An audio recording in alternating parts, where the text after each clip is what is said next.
அந்த ஊர் மக்களோட ஊர் மக்களா இருப்போம். அதுக்கப்புறம் வந்து கந்தர்வ கோட்டை அப்படிங்கிற இடத்துல தங்கியிருந்தோம். அது வந்து ஒரு ஃபாதர்ஸ் ஹாஸ்டல் இது. கந்தர்வ கோட்டை. கந்தர்வ பேர் உண்மையிலேயே பேரு தான். கந்தர்வ கோட்டைன்னு உண்மையிலே ஒரு ஊர் இருக்கு. அப்போ முன்னாடி ஒரு பிஜிஎம் ஒண்ணு இருந்துச்சு. அந்த பிஜிஎம் போட்டாலே அந்த ஹோல் இடத்தோட எனர்ஜியே மாறிடும். அந்த மாதிரி ஒரு பிஜிஎம். எல்லாருமே சேட் ஆயிடுவோம். எல்லாருமே ஒரு மாதிரி ஆயிடுவோம். அதை நான் சொல்லலாம். அப்புறம் வந்து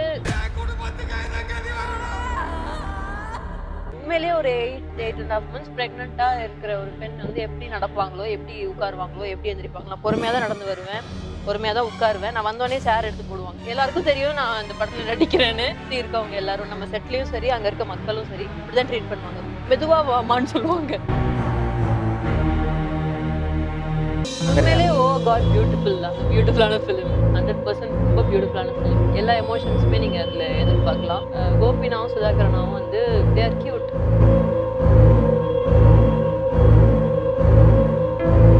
எல்லாருமே பார்க்க வேண்டிய படம் தான். எந்த லேண்ட்ஸ்கேப்ல எந்த நாட்டோட எந்த இடத்துல இருக்கிறாங்களோ, என்ன ப்ரொஃபஷன்ல இருக்காங்களோ எல்லாத்தையும் தாண்டி மனுஷங்க நீங்க இருக்கிறவங்க எல்லாருமே பார்க்க வேண்டிய படம் தான் எனக்கு தோணுது. சேனல் 5 சினிமா வியூவர்ஸ் எல்லாருக்குமே வந்து ஒரு பெரிய ஹாய். நான் உங்கள் விஜய் கிருஷ்ணா பேசிகிட்டு இருக்கேன். இன்றைக்கி நம்ம கூட ஒரு ரொம்ப இன்ட்ரெஸ்டிங்கான பர்சன் வந்து இணைஞ்சிருக்காங்க. இவங்களை வந்து நான் ஒரு போர்ஷனுக்குள்ளே வந்து அடக்க விரும்பலை. ஏன்னா multi talented person ma'am Haritha ma'am. அவங்கள்ட்ட வந்து நம்ம டேரெக்டாக வீடியோக்குள்ளே போயிடலாம். வணக்கம் மேம். நல்லா இருக்கீங்களா? நல்லா இருக்கேன். ஓகே மேம், இப்போ ரீசெண்டாக போய்கிட்டு இருக்க ஒரு விஷயம், நாளைக்கு யமகாதகி ரிலீஸ். உங்கள் கெரியரில் ஒரு முக்கியமான படம் அப்படிங்கிற மாதிரி சொல்லலாம். ஃபர்ஸ்ட் ஆஃப் ஆல் உங்கள்கிட்ட கேட்கணும்னு நினச்சிருந்த கேள்வி, யமகாதகியை நீங்கள் எப்படி பார்க்குறீங்க? எந்த மாதிரியான ஒரு ஃபிலிம்? யமகாதகி வந்து வெளியிலேருந்து ஒரு ஜானர் அப்படிங்கிற போர்ஷனுக்குள்ளே பார்த்தா mystery, thriller, suspense thriller, horror அப்படின்னு சொல்கிறாங்க. ஆனால் அதை தாண்டி அதுக்குள்ளே நிறைய விஷயங்கள் இருக்குது. நிறைய மல்டி லேயர்ஸ் இருக்குது. அண்டர்லேயிங்காக நிறைய விஷயங்கள் வந்து பேசியிருக்கோம், போர்ட்ரேட் பண்ணியிருக்கோம்.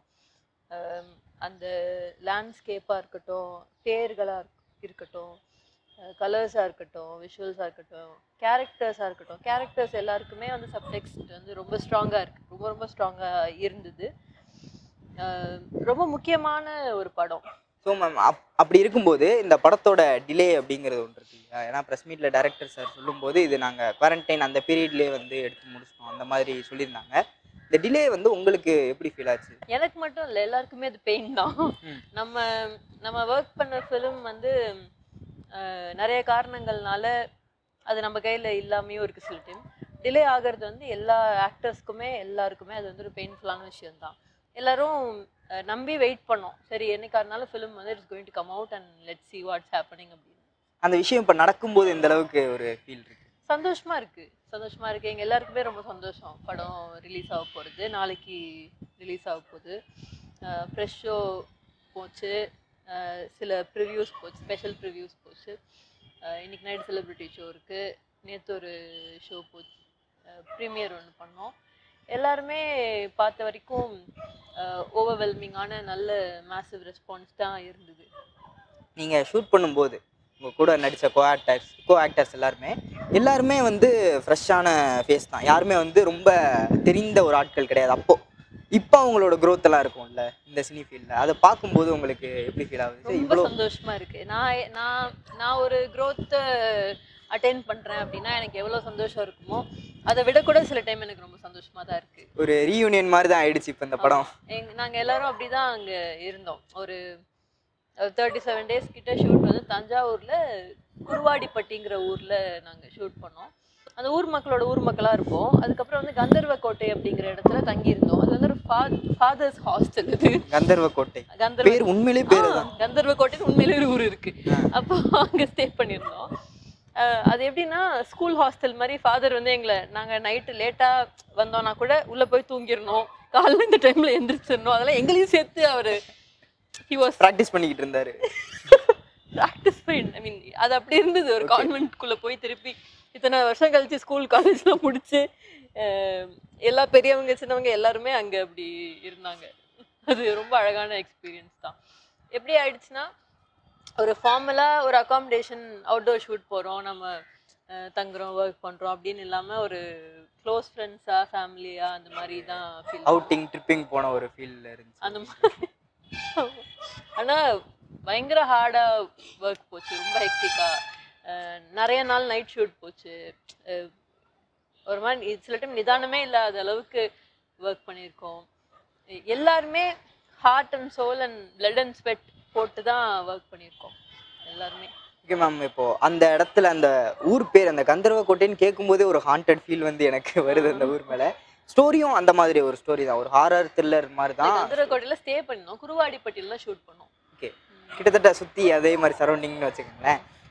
நிறைய கோஸ்ட் படங்கள், பேய் படங்கள், ஹாரர் படங்கள்லாம் பண்ணும்போது அந்த ஷூட் போயிட்டு இருக்கும்போது எனக்கு இந்த மாதிரி ஒரு எக்ஸ்பீரியன்ஸ் வந்து நாங்கள் ஃபீல் பண்ணோம் அப்படிங்கிற மாதிரி நிறைய பேர்லாம் சொல்லியிருக்காங்க. உங்களுக்கு அந்த மாதிரி எதுவும் இருந்துச்சு? முன்னாடி ஒரு பிஜிஎம் ஒன்று இருந்துச்சு. அந்த பிஜிஎம் போட்டாலே அந்த ஹோல் இடத்தோட எனர்ஜியே மாறிடும். அந்த மாதிரி ஒரு பிஜிஎம் இருந்தது. எல்லாருமே சேட் ஆயிடுவோம், எல்லாருமே ஒரு மாதிரி ஆயிடுவோம். அதை நான் சொல்லலாம். அப்புறம் வந்து அந்த குருவாடிப்பட்டியில் நாங்கள் ஷூட் பண்ண அந்த மக்கள் வந்து நம்ம ஸ்டோரிக்கு பழக ஆரம்பிச்சிட்டாங்க. நம்ம பக்கத்து வீட்ல இப்படி நடக்குது அப்படிங்கிற மாதிரி ஆயிட்டாங்க. நான் வந்து 8 months பிரெக்னெண்டா அந்த கேரக்டர் பிரேமா என் பேரு, நான் கேரக்டர் ப்ளே பண்ணும்போது நான் நிறைய ஹோம்ஒர்க் பண்ணியிருந்தேன். நான் ஒரு தியேட்டரும் பண்ணுறேன். அப்போ தான் நான் ஃபர்ஸ்ட் சொல்லலாம் தியேட்டர் அப்ளை பண்ணுறேன், தியேட்டர் ப்ராக்டிசஸ் அப்படின்னு சொல்லலாம். ஸ்க்ரீன் டு தியேட்டர் தான். அதுக்கப்புறம் தான் தியேட்டர் ப்ராசஸஸ்குள்ளே டீப்பாக போக ஆரம்பித்தேன். அப்போது நானே ப்ரிப்பேர்டாக நான் அப்படி தான் இருப்பேன். உண்மையிலேயே ஒரு 8.5 months ப்ரெக்னெண்ட்டாக இருக்கிற ஒரு பெண் வந்து எப்படி நடப்பாங்களோ, எப்படி உட்காருவாங்களோ, எப்படி எந்திரிப்பாங்களோ, நான் பொறுமையாக தான் நடந்து வருவேன், பொறுமையாக தான் உட்காருவேன். நான் வந்தோடனே சேர் எடுத்து போடுவாங்க. எல்லாருக்கும் தெரியும் நான் அந்த படத்தில் நடிக்கிறேன்னு. ஆனால் அவங்களை அறியாமே அந்த கேரக்டரா எல்லாரும் பிலீவ் பண்ண ஆரம்பிச்சாங்க. ஆமாம், அவங்க எல்லாருமே சப்கான்ஷியஸாக அதை ஏற்றுக்கிட்டாங்க. அது எனக்கு ஃபஸ்ட்டு அது ஒரு சக்ஸஸ் தானே. சுற்றி இருக்கவங்க எல்லாரும், நம்ம செட்லேயும் சரி, அங்கே இருக்க மக்களும் சரி, அப்படிதான் ட்ரீட் பண்ணுவாங்க. மெதுவா வாமான்னு சொல்லுவாங்க அங்க இருக்க பாட்டிலாம். அந்த அளவுக்கு அவங்க அதை பிலீவ் பண்ணாங்க. அதை தாண்டி நீ உங்க சப்கான்ஷியஸ்லயே அந்த ஒரு கேரக்டர் உட்கார்ந்துருச்சு அப்படின்னு சொல்லி தான் நினைக்கிறேன். பிரஸ் மீட்ல நீங்களே கூட ரொம்ப ஆமா, இந்த படம் வந்து ரொம்ப பர்சனல் எங்க எல்லாருக்குமே. இந்த கேரக்டர் டிஸ்கிரிப்ஷன் தான் லாஸ்டா காஸ்ட் பண்ணாங்க என்னதான் ஃபிலிம்ல. ஆல்மோஸ்ட் எல்லாருமே கன்ஃபார்ம் ஆனதுக்கு அப்புறம் அப்போ நான் கில்பாக் செரியன் ஹாஸ்பிட்டல்ல தான் போய் உட்கார்ந்துருந்தேன் அப்சர்வ் பண்றதுக்கு. அது என்னென்ன பண்றாங்க கிளினிக் இல்லையா, அங்க பிரெக்னன்ட் விமன் வந்து அவங்க எப்படி நடக்கிறாங்க, அவங்க எப்படி உட்கார்றாங்க, எந்திரிக்கிறாங்க, அவங்களோட மூவ்மெண்ட்ஸ் எப்படி இருக்கு, எப்போ பார்த்தாலும் அவங்களுக்கு ஒரு ஃபிசிக்கல் மென்டல் பெயினும் டென்ஷனும் இருந்துகிட்டே இருக்கும். ஏன்னா இவ்வளோ வருஷம் இல்லாமல் இப்போ அவங்களுக்கு வந்து வயிறில் குழந்தை இருக்குன்னா அது ப்ரொடெக்ட் பண்ணணும். அது அப்போ ஒரு பிரச்சனை வெளியே நடக்குதுன்னா ஃபர்ஸ்ட் அவங்க என்ன பண்ணுவாங்க, குழந்தைய தான் ப்ரொடெக்ட் பண்ணுவாங்க. இந்த மாதிரியான விஷயங்கள்லாம் நான் போய் மணிக்கணக்காக நான் உட்காந்துருப்பேன். அது அந்த கோவிடோட எண்ட் ஸ்டேஜ், அந்த குவாரண்டைன் முடிஞ்சக்கப்புறங்கிறதுனால ரொம்ப ரெஸ்ட்ரிக்டடாக இருந்தது. நாங்கள் போய் உட்காரதே எனக்கு பிரச்சனையாக இருந்தது. ஏன்னா அலோவ் பண்ணல, என்னன்னு கேட்பாங்க, நான் என்னன்னு சொல்கிறது, நானும் போய் உட்காந்துருப்பேன். நான் சொல்ல முடியாது அப்சர்வ் பண்ணுறேன்லாம். நான் பேஷண்ட் மாதிரி தான் போய் உட்காந்துருப்பேன். உட்காந்து பார்த்துட்டு இருந்துட்டு எல்லாம் வருவேன். இந்த மாதிரி பண்ணேன். 9 months ஆச்சு நான் அந்த கேரக்டர்லேருந்து வெளியே வரத்துக்கு. ஒரு கிளாத் பண்டில் தான் கட்டணும். கட்டி இந்த ஹிப்லலாம் ஊண்டு இருந்தது. திருப்பி அது மேலே அந்த ஊண்டு இருந்துகிட்டே இருந்தது. அந்த ஃபிசிக்கல் பெயின் இருந்துகிட்டே இருந்தது. ஒரு மென்டல் டென்ஷன் இருந்துகிட்டே இருந்தது. அது எல்லாமே அந்த கேரக்டருக்கு என்னால் முடிஞ்ச ஜஸ்டிஸாக பண்ணியிருக்கேன் நினைக்கிறேன். அது சூப்பராக ஒர்க் ஆயிருந்துச்சு அப்படின்னு சொல்லி எனக்கு தோணுது. ஏன்னா நான் பார்த்த வரைக்கும், ஏன்னா ஒரு சீனில் வந்து பார்த்தீங்க அப்படின்னா கொஞ்சம் படம் போனதுக்கு அப்புறமே நமக்கு ஒரு இன்சிடென்ட் நடந்திருக்கும். அது பார்த்தீங்கன்னா யார் பண்ணியிருப்பா, ஏன் இது நடக்குது அப்படிங்கிற ஒரு கேள்வி வரும் இல்லையா. எல்லா கேரக்டர் மேலேயுமே நமக்கு அந்த டவுட் வந்துக்கிட்டே இருக்கும். ஸோ இந்த உங்கள் கேரக்டர் பிரேமா அப்படிங்கிற கேரக்டர் மேலே நமக்கு எந்த ஒரு டவுட்டுமே வராது. இவங்க இருக்க வாய்ப்பே இல்லை, அந்த லிஸ்ட்லேருந்தே தனியாக எடுத்து வச்சிருவோம். அந்த ஒரு இன்னசென்ஸ் வந்து கடைசி வரைக்குமே ட்ராவல் ஆகிட்டே இருந்துச்சு. அந்த கடைசியில் ஒரு ரிவீல் ஆகும்போது அந்த கோவமும் அது வரைக்குமே அந்த இன்னசென்ஸ் வந்து தெரிஞ்சுக்கிட்டே இருந்துச்சு. அது எப்படி மேம் அந்த கேரக்டர் எப்படி கொண்டு வந்தீங்க? அதை நான் ஃபுல்லாக கொண்டு வர அவசியமாக படலை. என்னோட நேச்சர்லேயே அது இருந்திருக்கு. அதை தாண்டி அந்த ப்ரெக்னன்சிக்கான எமோஷன்ஸும் அந்தந்த ஷார்ட்டுக்கான எமோஷன்ஸும் சில டைம் சிரிச்சு விளையாடிட்டு இருக்கும்போது அதுக்கு கான்ட்ராஸ்டான ஷார்ட் தான் இருக்க போகுது. ஏன்னா ஃபிலிம் அப்படி இருக்கு. அப்போது ஆக்ஷனாக அந்த மாதிரிலாம் தான் எனக்கு ஒர்க் அவுட் பண்ண வேண்டியதாக இருந்துச்சே தவிர இன்னசென்ஸ் வந்து என்னோட நேச்சரில் ஒரு பார்ட்டாக அது இருந்திருக்கு. அது இப்போ பார்க்கும்போது தெரியுது ரொம்ப அப்படின்னு எடுத்துக்கலாம். இந்த ஷார்ட் நீங்கள் சொல்கிறத வச்சு பார்க்கும்போது இந்த செட்டே பயங்கர கலகலன்னு தான் இருக்கும் இல்ல அப்படிங்கிற இல்ல மாதிரி. ஃபுல்லாலாம் இல்ல, ஆனா ஓரளவுக்கு. ஓரளவுக்கு. ஆமா. Peppin George Jayaseelan sir is my director. First film, ஒரு டெபியூ ஃபிலிம் வந்து இவ்ளோ பெரிய லோடு அது. 36 மெயின் கேரக்டர்ஸ் படத்துல. நான் ஒரு 4 பேர் தவிர எல்லாருமே வந்து ப்ராப்பர் தியேட்டர் ப்ராக்டிஷனர்ஸ், என்எஸ்டி படிச்சுட்டு வந்தவங்க, நேஷனல் ஸ்கூல் ஆஃப் ட்ராமாலேருந்து வந்தவங்க. என்னன்னா நாடகத்துக்காக லைஃப் ஆல்மோஸ்ட் அவங்க டெடிகேட் பண்ணி அவ்வளோ பேஷனேட் ஆர்டிஸ்ட் அவங்க. அப்போ அவங்களெல்லாம் காஸ்ட் பண்ணதுனால ஒரு சைடு ஒர்க் ஈஸியாச்சு. ஒரு டிரெக்டருக்கு எப்பவுமே ஒரு கிரியேட்டருக்கு ஒரு 360 டிகிரிலையும் ப்ரெஷர் இருக்கும். எக்ஸ்ட்ராடினரி ப்ரெஷரை வந்து வித்ஸ்டாண்ட் பண்ணி பெப்பன் வந்து எங்களுக்கு டைரக்ட் பண்ணாங்க. என்னை சூஸ் பண்ணதுக்கும், நான் இந்த கேரக்டருக்கு சூஸ் பண்ணதுக்கும் நான் ரொம்ப தேங்க்ஃபுல்லாக ஃபீல் பண்ணுறேன். டைரக்ட் பண்ணும்போது ஒரு ஆர்டிஸ்ட் வந்து நீங்கள் எவ்வளோ பெஸ்ட் பெர்ஃபார்மரை ஹையர் பண்ணியிருந்தா கூட அவங்க இப்போ பண்ண போகிற கேரக்டர் புது கேரக்டர் அவங்களுக்கு. அப்போ நீங்கள் அவங்களுக்கு எந்த அளவுக்கு ஃப்ரீடம் கொடுக்க முடியும்? ஒரு கிரியேட்டரோட சைடில் கான்ஸ்டன்ஸ் இருக்குது, ரிசோர்ஸஸ் கான்ஸ்டன்ஸ் இருக்குது, டைம் கான்ஸ்டன்ஸ் இருக்குது, பட்ஜெட் கான்ஸ்டன்ஸ் இருக்குது, மற்ற ஆர்டிஸ்ட்லாம் காம்பினேஷன்ல இருந்து அந்த கான்ஸ்டன்ஸ் இருக்குது. அப்போ அவங்க ஒரு குறிப்பிட்ட நேரத்துக்குள்ள அந்த அவுட்புட்டை எடுத்து ஆகணும் இல்லையா? அப்போ அந்த டைம்ல கூட வெப்பன் வந்து கேவ் அஸ் ஃப்ரீடம். அவர் கொடுத்த ஃப்ரீடமும் இன்புட்னு சொல்லலாம், ஃப்ரீடம்னு சொல்லலாம், அவர் காஸ்ட் பண்ண ஆட்கள்னு சொல்லலாம். And Sujith, cinematographer Sujith, he did an amazing job. அது அந்த வீட்டுக்குள்ள வந்து முத்தம் வச்ச வீடு. நாங்கள் ஒரு ஷார்ட் வச்சு பிளான் பண்ணி உட்காந்துருக்கோம், மழை உள்ள ஊத்திட்டு இருக்கு. மழை காலமா இருந்துச்சு அது. டக்குன்னு என்ன பண்றது, ரேப் அப் பண்ணிட்டு ஷூட் அன்னைக்கு பேக் பண்ணிட்டு போலாமான்னு பார்த்தா அவர் வந்து ஒரு சைடு இப்படி மழை துரத்துறன்னு வந்துட்டு இருக்கு. இங்கே உட்காந்து ஒரு ஷார்ட் ஒன்று. டைனமிக்ஸ் வந்து சுஜித் கிட்ட ஒரு பெரிய ப்ளஸ்ன்னு நான் பார்க்குறேன். Extraordinary dynamics. உடனே அங்கே வேற ஒரு ஷார்ட்டை பிளான் பண்ணி நம்ம ஒர்க் பண்ணிடுவோம். பியூட்டிஃபுல்லாக எல்லாருக்குமே ரொம்ப சேலஞ்சிங்காக இருந்தது ஒர்க்கு. எமோஷன்ஸுமே ரொம்ப ஹார்டஸ்ட் எமோஷன்ஸ் எல்லாத்தையுமே அவர் தான் ஃபர்ஸ்ட் பார்த்தாரு கேம்ல. அவருக்குமே அது சில டைம்லாம் வந்து கை கொடுத்து சொல்வார், நல்லா பண்ணீங்கன்னு சொல்வார். சில டைம் அவரே ஒரு மாதிரி இப்படி உட்காந்துருப்பாரு. சில டைம் அந்த மாதிரி எல்லாம் it was amazing. And writer, dialogue writer Rajendran ஐயா, அவங்க வந்து எங்களோட ஒரு அசர்ட்னு சொல்லலாம். அவங்களோட ரைட்டிங் வந்து அவ்வளோ ஸ்ட்ராங்காக இருந்தது. இப்போ கூட கீதா கைலாசம் என்னோட ஃப்ரெண்ட், நான் அவங்களை இங்கே தான் மீட் பண்ணேன். That is also very special thing to me regarding எம் கதகி.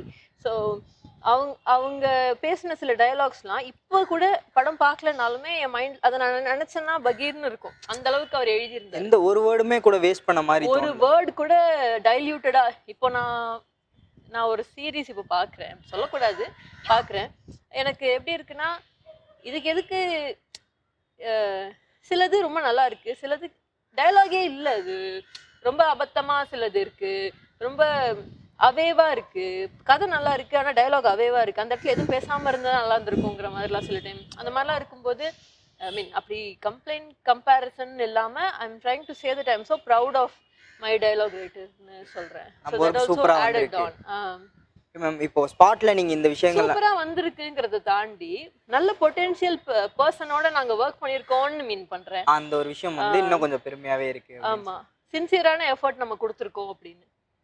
இப்போ செட்ல நீங்க இந்த விஷயங்கள்லாம் நோட் பண்ணிருக்கீங்களா? இது நல்லா வந்திருக்கு, இது நல்லா வந்திருக்கு, இது பக்காவா ஒர்க் ஆகிருக்கு அப்படிங்கறலாம். இது அவுட்புட்டா பார்க்கும்போது உங்களோட ரியாக்ஷன் ரொம்ப சந்தோஷமா இருந்தது. அவுட்புட்டா நான் ஒரு வாட்டி ஒரு சின்ன ப்ரிவியூ ஒன்று நான் பார்த்தேன். இதுக்கெல்லாம் முன்னாடி கொஞ்சம் ஃபியூ மந்த்ஸ் பேக் ஐ சா. அப்போ வந்து நாங்கள் ஒரு 5-6 பேர், ஒரு 10 பேர் பார்த்தோம். அதுலலாம் அப்போ தான் நான் ஃபர்ஸ்ட் டைம் படத்தை பார்த்தேன். நான் இவ்வளோ நாளாக பெப்பன்னு கேட்கும்போதோ இல்லை நான் அப்புறமா பார்த்துக்கிறேன்னு சொல்லிடுவேன். இந்த வாட்டி பார்க்கும்போது அது எனக்கு அப்போவே ரொம்ப ஹாப்பியாக இருந்தது. ஆனால் என்னதான் இருந்தாலும் நம்ம ஆடியன்ஸோட இன்னும் நிறைய பேரோட பார்க்கும்போது அது அப்போ தான் நமக்கு இன்னொரு என்ன சொல்கிறது, ஒரு ஃபீல் ஒன்று கிடைக்கும். இப்போ பார்த்த வரைக்கும் எல்லாருமே ரொம்ப அப்ரிஷியேட் பண்ணாங்க. எல்லாருக்குமே அது ஹிட் ஆச்சு. எங்கெல்லாம் என்னென்ன எமோஷன்ஸ் மோஸ்ட்டாக நாங்கள் ஒர்க் பண்ணது எல்லாமே ஒர்க் ஆயிருக்கு. So I'm happy. Okay ma'am, ஓவராலாக யமகாதகி இந்த படம் வந்து யாருக்கான படம் அப்படின்னு சொல்லி என்ன சொல்ல வர?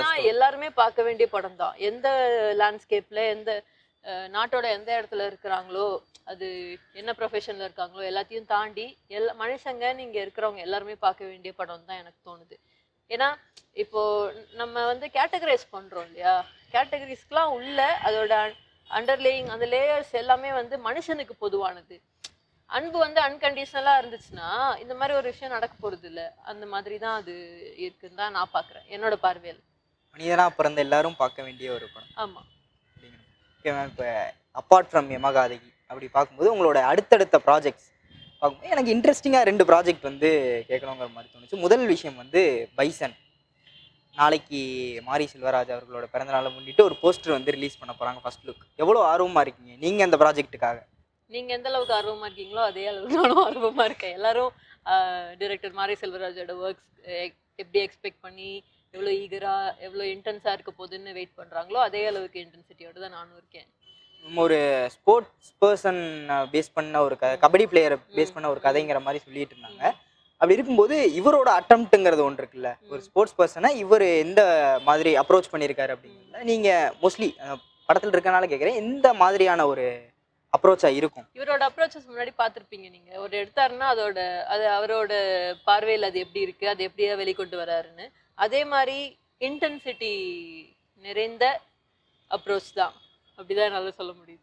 ஃபுல் அண்ட் ஃபுல் அந்த இப்போ ஸ்போர்ட்ஸ் அப்படிங்கிறனால ஸ்போர்ட்ஸ் சம்மந்தப்பட்ட கதையாக மட்டும் இருந்துருமா, இல்லை இந்த சோஷியல் விஷயங்கள் எல்லாமே பாலிடிக்ஸ் எல்லாமே வந்து உள்ளே இருக்கும்? மனுஷன் இருந்தால் பாலிடிக்ஸ் இல்லாமல் இருக்காது இல்லையா? எல்லா இடத்துலையும் இருக்குன்றீங்களா? இந்த படத்துலையும் அது பேசியிருக்காங்க. இல்லை பேசலனாலும் பேசாட்டியும் மனுஷன் இருக்கா, ஒன்றுக்கு மேற்பட்ட 2-3 மனுஷன் இருக்கான்னா அதில் ஒரு பாலிடிக்ஸ் வந்து சாதாரணமாக இருக்க தான் செய்யுது இல்லையா? உங்களோட கேரக்டர் இந்த மாதிரி ரொம்ப அழகான ஒரு கேரக்டர். இதுக்கு மேலே சொன்னால் ரிவீல் பண்ணுறேன்.